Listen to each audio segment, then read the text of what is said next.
Prince Harry makes heart-wrenching confession about Archie's first words - makes me sad. Prince Harry revealed one of the first words ever pronounced by his son Archie Harrison was Grandma Diana. The Duke of Sussex spoke at length during the Apple TV Plus docu-series You Can't See he co-created with Oprah Winfrey about his well-being and the traumatic impact the death of Princess Diana had on his mental health. But he also shared a heartbreaking revelation regarding his firstborn and how he is bringing him up knowing who his late grandmother was. Speaking about the Princess of Wales, Harry said, "I wish she could have met Meghan. I wish she was around for Archie." I've got a photo up in his nursery, and it was one of the first words that he said. Apart from Mama, Papa, it was then Grandma, Grandma Diana.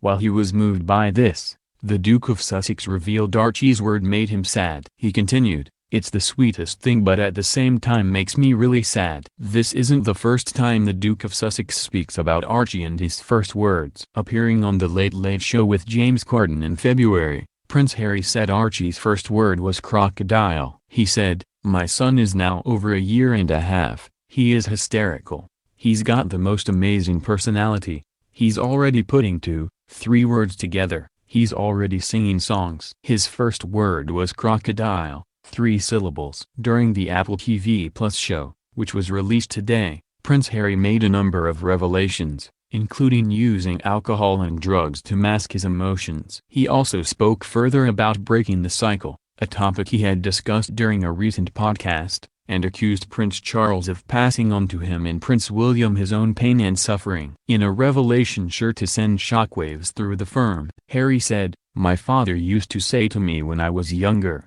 he used to say to both William and I, well, it was like that for me so it's going to be like that for you.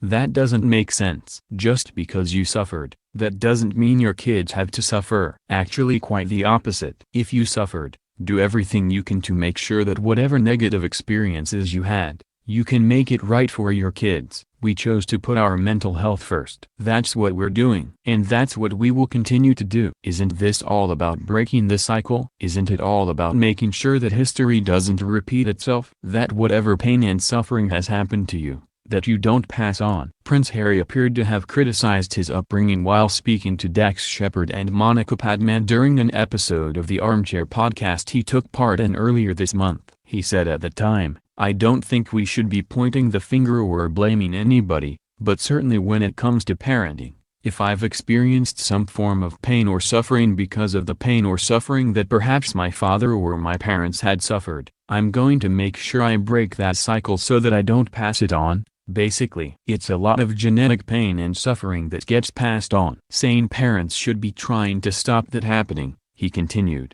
"I started to piece it together and go, okay, so this is where he went to school, this is what happened, I know this about his life, I also know that he is connected to his parents so that means he's treated me the way he was treated, so how can I change that for my own kids?"